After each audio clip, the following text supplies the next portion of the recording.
Why does it seem like every zoo has peacocks? Now, not every zoo does, but here are 5 reasons why a lot of them incorporate these awesome animals. To start off, let's give a little bit of history about these birds.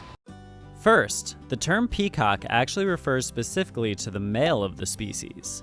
Females are known as peahens, and chicks are called peachicks. Collectively, the species is referred to as peafowl.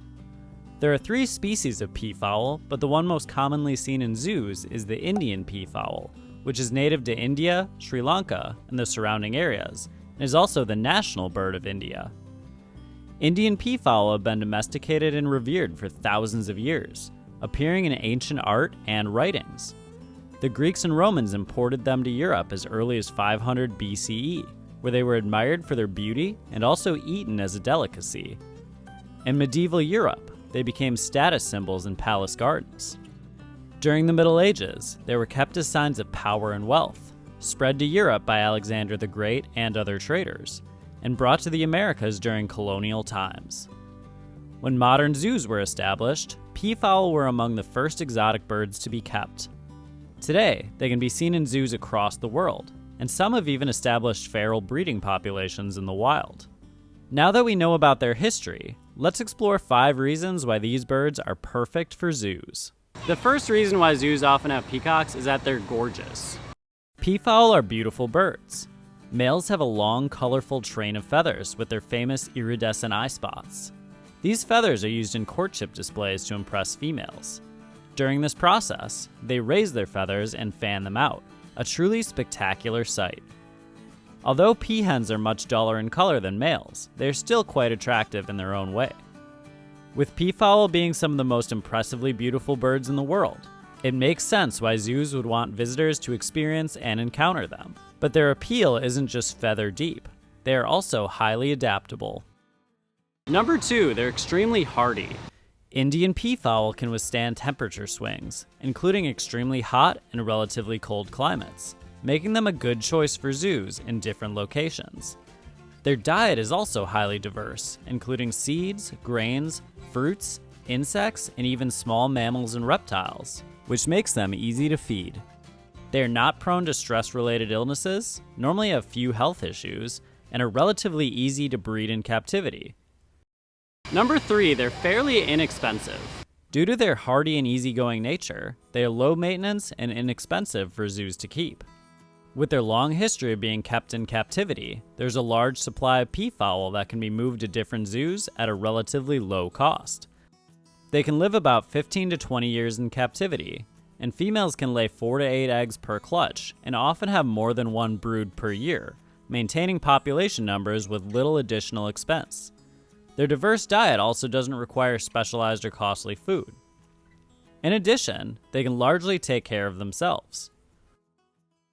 Number 4, zoos can just let them roam freely. Because of their hardy nature, many zoos let peafowl roam freely.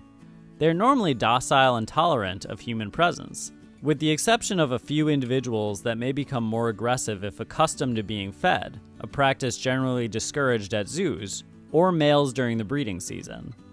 Letting them roam adds a wild element to the zoo experience. If a peafowl can walk right up to you, anything seems possible, enhancing a sense of awe and wonder. But why don't peafowl leave the zoos? They usually display strong sight fidelity, staying near the area where they were raised, and males often establish territories they rarely abandon. There is little reason to leave a place where food is reliably available, and they are also not strong long-distance flyers. This doesn't mean a peacock never escapes, but in general, they stay in areas where their basic needs are met. Number 5, they're actually great pest control. While roaming, peafowl also help zoos in practical ways. They consume a variety of insects and small animals that may feed on ornamental plants, flowers, and trees, helping to prevent damage. Their loud alarm calls may also discourage rodents from nesting. By moving freely around zoo grounds, they may naturally help control insects and other animals perceived as pests.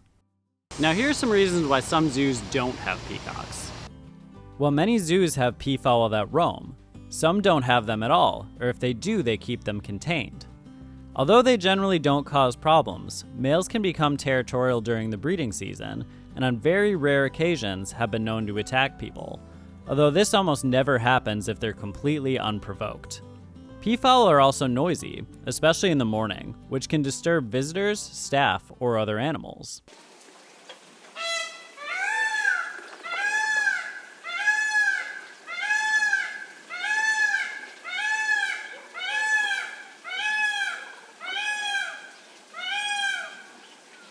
There's also a risk of trampling habitats, escaping, though rare, spreading disease, or harassing other animals.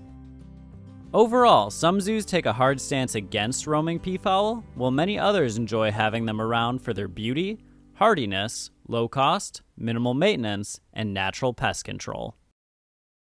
So here's one of the free roaming peacocks that is just chilling. We've seen a number of them here at this zoo, males and females, varying degrees of tameness, but it is cool to just know that at any point you could run into one of these gorgeous birds. Well, I hope you found this video helpful. If you did, please subscribe, give it a like, check out some of our other educational content. Thanks for watching. We'll see you next time on Badgerland Birding.